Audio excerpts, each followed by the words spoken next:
मान इसको वजन जो है 3 किलो उसका जो वेट होता है शुरू में, तो फिर धीरे धीरे किसी घट जाता है, किसी का शरीर लगता नहीं है। इस बात को लेकर हर माँ जो होता है, पेरेंट्स जो होती है वो परेशान रहती है।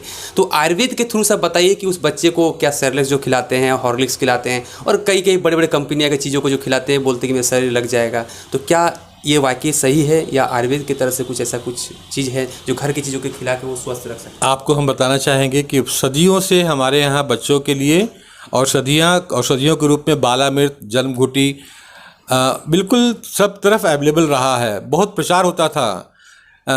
माँ को जब प्रसव होता था, बच्चा पैदा होता था, आज मुझे याद है कि एक कंपनी प्रचार करती थी कि जच्चा बच्चा करे बलिष्ठ, कंपनी का नाम और 10 मूला रिष्ट। इस तरह से वहाँ प्रचार होता था। लोग जानते थे कि हाँ बच्चा हुआ है तो 10 मूला रिष्ट देना चाहिए, छोटा बच्चा है तो जलमघुटी देनी चाहिए।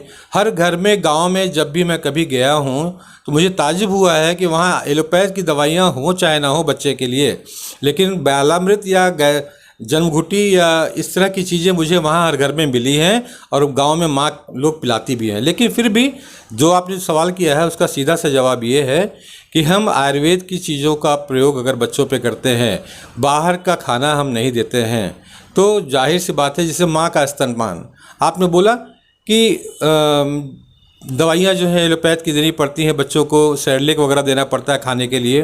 तो अभी मॉडर्न समय में ऐसा हो रहा है।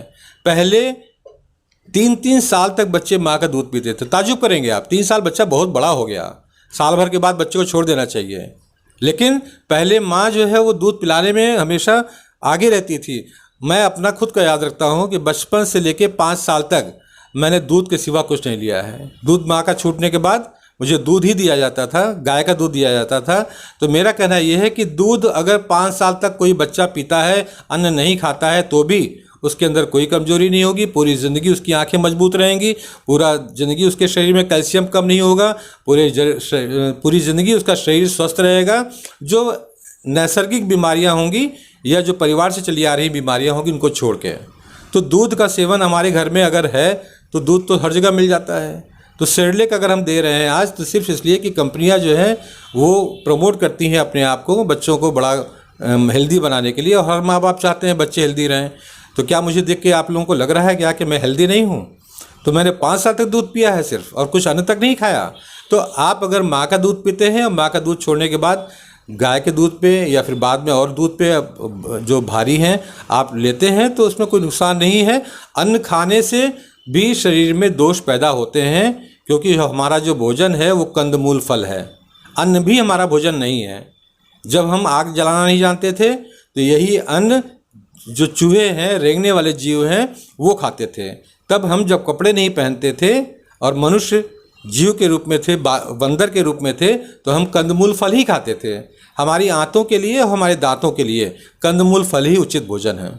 सर देखा जाए तो आज बुक्स में भी पढ़ाया जाता है कि मछली खाने से प्रोटीन मिलेगा, फैट्स मीट खाओ फैट्स मिलेगा, अंडा खाना चाहिए। तो क्या आयुर्वेद इस चीज़ को मानता है कि इसको खाना उचित है या नहीं? देखिए, हर जो भी पदार्थ है इस पृथ्वी पे, सब में कुछ ना कुछ गुण हैं।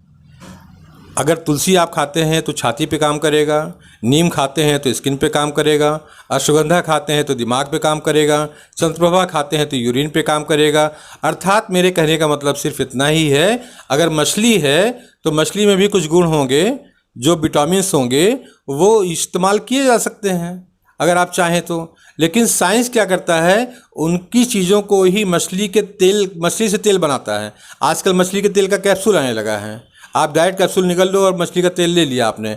लेकिन जहाँ तक आयुर्वेद कहता है, वो कहता है कि आपका जब भोजन ही कंदमूल फल है, तो औषधियाँ भी वही होनी चाहिए जिनको आपके लिए इस पृथ्वी पे दिया गया है।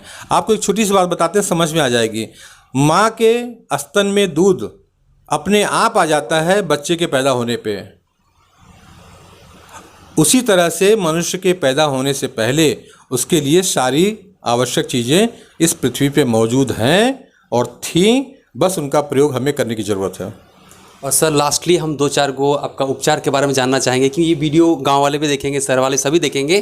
तो सबसे पहला उपचार जानना चाहेंगे कि लोग जो है जो एजेड हो जाते हैं, दराज हो जाते हैं, गैस का प्रॉब्लम बहुत ज़्यादा होता है, वो मेडिसिन वगैरह मंगवाते हैं, तो ऐसे घर का कुछ उपचार बता दीजिए ताकि जो वो लोग हैं उस गैस को कंट्रोल कर पाएँ। देखिए, घर का उपचार बताने से पहले मैं एक बात कहना चाहूँगा कि आयुर्वेद के बारे में अभी हमने आपको कुछ बताया नहीं है। आयुर्वेद जो है उसको अगर आप देखें तो आयुर्वेद में कहा गया है कि यत पिंडे तत् ब्रह्मांडे, जो ब्रह्मांड में है वही हमारे पिंड में है।